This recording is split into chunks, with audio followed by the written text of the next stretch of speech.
Welcome to Philosophy Slam, the podcast, with me, Mark Vernon, and me, Robert Rowland Smith. Hello, Mark. Good to be on the podcast with you. Yeah, look, so this is a spin-off of our live events, the Philosophy Slam, where we ask people to call out words and then we riff on those words, maybe philosophically, maybe psychologically, maybe literarily, maybe in another way that comes to mind. But let's get a couple of words to get us going, Robert. And the one that I'd like to chip in for today is the word awake. And the reason for that is that I have this new book out on William Blake, and it's called Awake.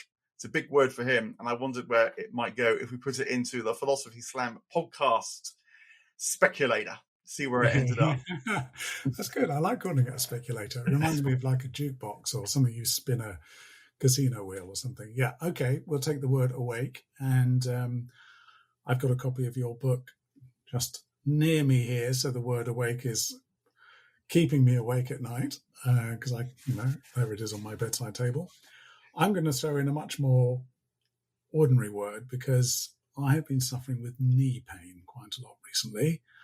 I'm going to put in the word knee, partly because maybe, Mark, you can shed some light on my knee pain. Dr. Mark Vernon. In fact, we're both doctors. We ought to say to people on the podcast, Mark and I are both doctors, but neither of us are the useful kind. So, Mark, you're slightly more useful than I am because you do psychotherapy. Well, the PhD is actually the philosophy bit, although I do work as a psychotherapist. So actually, doctor as in Plato, not doctor as in Freud. Yeah, and I'm doctor as in Derrida. So, I mean, in between us, not much good to anybody. But maybe we'll come up with some interesting ideas. But look, this is what we like on the Philosophy Slam. Awake and knee, seemingly unconnected words. Shall we see where we go?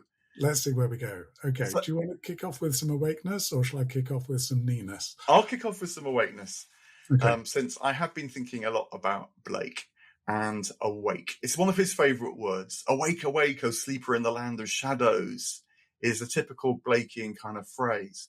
And what he means is that it's as if we've fallen asleep in modern consciousness. And when you're asleep, you dream. And when you dream, you experience a version of reality. It may be a version of reality that's informative, but it's not reality itself. It's layered over with your imagination. And your imagination might be in the dream from someone you saw the day before who appears in the dream, but with probably a difference or two from how they were when you bumped into them on the street, because your imagination has overlaid something that's of significance as far as you're concerned in terms of them. So you're probably in a dream when you dream of someone else, not having some great insight about them. It's really who they are to you that your sleeping, dream, unawake self is using to kind of reflect on who you might be a bit. But the point is that it's inward looking. It's about you and your psyche, more or less, certainly. Not all dreams are like that, but very often they are. And Blake is arguing that modern culture has fallen asleep. It's become self-referential. It's very interested in itself. And that has a good side, of course. You know, we live in a very, say, technologically developed culture. And the whole economy has been organized around technology to produce the world in which we live. But it's a version of reality. And perhaps one of the distinctive features of the modern world is that it is able to shape reality to the version that it desires in a way that human beings never have before. But Blake realizes that there's a huge price that's paid for this, which is being asleep. And the point about being asleep is you don't really live. You become uncoupled from a wider reality. It may be a happy dream. It may be a very disturbing dream. And you probably get a mix of both of those in the modern world. But he wants us to wake up to become reconnected with the wider reality. And that is, of course, a question of perception.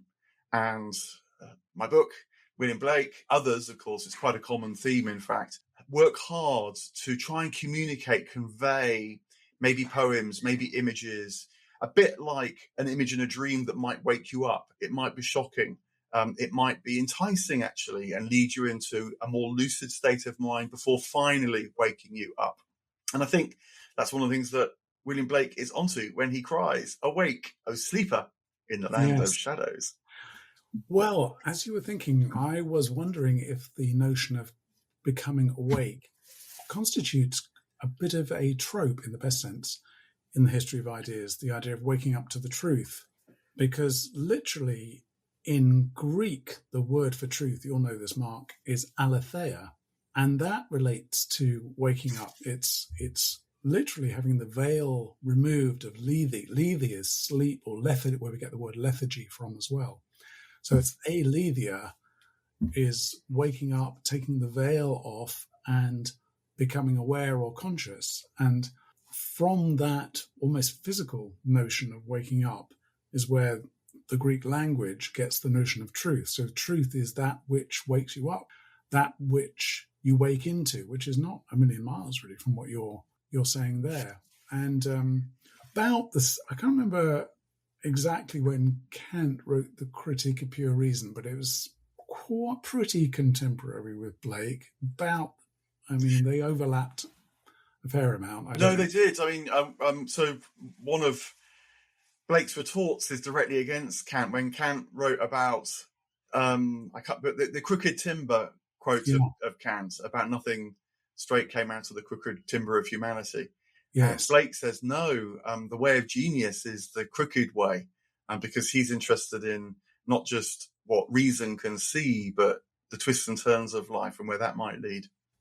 Well, that's interesting because Kant himself was a little bit against reason, against pure reason. And his most famous book is called A Critique of Pure Reason. And the reason I'm thinking about it is because it opens with this idea that we have fallen asleep and it's time to wake up from our dogmatic slumbers. So this notion of waking up, which both Kant and Blake share a bit, maybe it was in the airs, French Revolution, the idea of you've been lulled to sleep over time and now we need a kind of shot in the arm or a fillip of veracity and insight and so on. So perhaps it speaks to the time. But what Kant was getting at, which may be surprisingly not as far from Blake as Blake might think he was, Kant was saying, well, the dream that we've fallen into, or the illusion that we've fallen into, is that there is a reality out there and we can grasp it in a direct way. And what Kant says, well, he says, no, it's never really like that. We're always going to be filtering it in some way through our minds, through our reason. So there's always going to be an element of the subjective within the objective. Now, I don't know half as much about Blake as you do, Mark, but it seems to me there's a tiny bit of a link there in the idea that for Blake, actually, that inward process, which is a kind of radically subjective process, is a better route to truth in a way than coming out and believing you can describe the truth in this objective, detached fashion. So waking up for both of them, paradoxically, almost involves a step back from reality in order to come at it through a different angle. So I think in Blake, you get the sense that if you think that your version, your model of reality, your dream of reality is the best way of engaging with reality, then you'll be fooled and tripped up at some point. Whereas I guess perhaps what they have in common is, now you're putting it like that, which is interesting, that reality is its own thing and we must learn how to approach it. And so recognizing that it's our subjectivity that's doing that does actually give a better approximation to things. Not because it's got a model, but actually, so approximation is not the right word, but maybe because it's relating. It's participating in this much wider sense of things rather than just trying to occupy its own version. Certainly Blake thought that was one of the huge mistakes of the modern scientific worldview, wasn't that it didn't come up with good models of reality that can then be used very powerfully to develop technologies and even build a whole world, such as has happened now, but that the power seduces you into thinking that is reality, especially when you built the world around you full of the technology. That that objectivity deludes. And of course, it always strikes me as very interesting that the funny thing about science is that although it seeks objective truth, science changes very fast, which is part of the reason why it's so interesting. Yeah. Well, I wonder if the other term to throw in here is enlightenment, because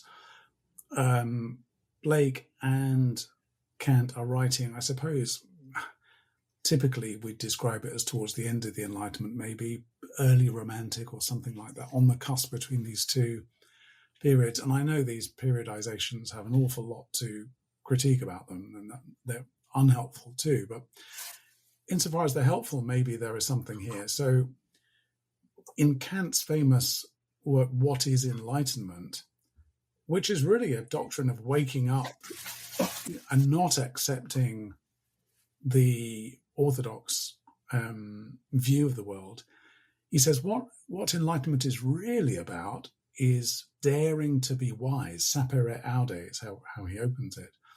And it's all about breaking free from your masters and teachers in order to pursue your own sense of things. And again, that's not a million miles, I don't think, from William Blake as this sort of late version of the Enlightenment, not as the Enlightenment of, Gassendi or Descartes or Newton and so on, which is, and again, I mean, these are characterizations, the Enlightenment as science and empiricism.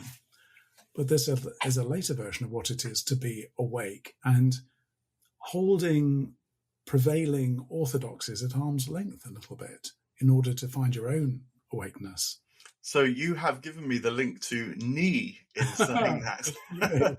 Because when I was thinking about knee, I was thinking about bending the knee, genuflecting. Yes. And of course, in a way, Kant is saying, asking you to ask, who are you bending the knee to? Who are you genuflecting to? Are you daring to be wise yourself? And so therefore, not just automatically genuflect to the powers that be, to the authorities. That would be enlightenment. And I think this might, though, be a difference between Blake and Kant then, because if, certainly in this moment, I mean, I know Kant is quite a pious figure as well, actually, but if in that essay, What is Enlightenment, it does feel like quite an individualistic clarion call, as I remember it. Dare to know yourself. Don't just follow the tribe. Don't just bend the knee to the authorities. I think Blake's question would be more like, who are you bending the knee to? We human beings have to genuflect towards some authority, some source or other. It might be yourself. It might be some sort of civic or political or religious authority. But I think Blake would have us recognize that by bowing before the divine source of all things, quite overtly, this is, the awaking call is God calling you back to himself in Blake. So genuflecting towards the divine source, Blake would argue, is the fullest version of our humanity, not in some kind of subservience, but because he has this mystics twist, which is that the divine source is actually the wellspring of your own humanity. So slightly paradoxically, by genuflecting towards God, you are actually genuflecting not towards yourself in the small sense, but towards that which is your origin anyway. And so that kind of bending the knee is going to be expansive of your humanity. Yeah. It's a beautiful word, genuflect, because, as you know, I'm obsessed with etymology, Mark. And it just contains very nicely genou, the French genou, and flect, flexion of the knee. It's just kind of beautiful. The other particularly skillful linguistic use of knee is, of course, Shakespeare. And I was thinking of him because he uses the word knee. It's in one of the Henry plays, I think it is, as a verb rather than a noun. Now, when you and I do Philosophy Slam, I'd say 90% of the words we get given to us to riff on are nouns. You would get words like denim or orange or painting or art or sausage or whatever. Awake is unusual because it's an adjective. Knee is a obviously noun, but Shakespeare at one point talks about people coming into the church and kneeing their way to the altar or something like that. I can't remember the exact phrase. But the idea of taking a noun and turning it into a verb is a particularly Shakespearean thing. And it suddenly you have an image which is very economical, as opposed to saying going on bended knee towards the dais or something. They are kneeing their way. So it collapses one phrase into one word, really, which I think is rather skillful. And when I used to teach creative writing, poetry, I've run some workshops for the Arvon Foundation, the Writing Foundation. I was always recommending to make your work as economical as possible. Can you say the same thing in fewer words? And actually turning a noun into a verb is a good way of doing that. The other thing, this is kind of a personal story, but we were talking about the divine there. I'm very interested, as you know, Mark, in I guess you'd call her a guru, perhaps, called Mother Meera, an Indian bestower of darshan, which is a giving of the light, a kind of becoming awake, actually, in some ways.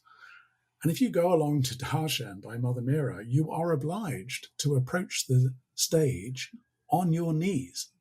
You knee along in a Shakespearean fashion towards the moment of enlightenment or awakeness, which is this blessing with Mother Meera. But of course, I can't do that because my knees are too buggered to be able to kneel on. And of course, there are two levels on which this is very awkward for me. One is I have to be given a chair so that while other people are going along literally on a knee, I'm just sort of sitting there and shuffling my chair along, which makes me feel self-conscious in relation to the other worshippers, if that's the word.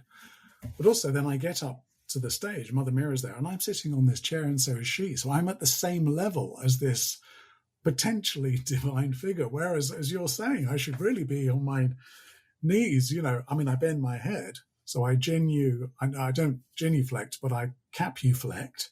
I bend my head, if that's the word. We've just looked like Shakespeare, we've just made up a word. I capuflect, but I don't genuflect. And it's always slightly bugged me that maybe I won't get as much of enlightened awakeness as a result because I haven't managed to bend my knee. It's interesting because I've been to Mother Meera Assembly as well, and I share your sense of exposure because it feels quite exposing, even certainly the first time anyway, doing it yourself the way that everyone else is, because you go up one by one in quite a large room with maybe 300 people and you sit there silently waiting your turn. And so I can understand that. But then also the ritual too is to touch her feet, I think, isn't it? Some people do that, yes. Right. Oh, okay. So that's not necessarily so. I've heard that,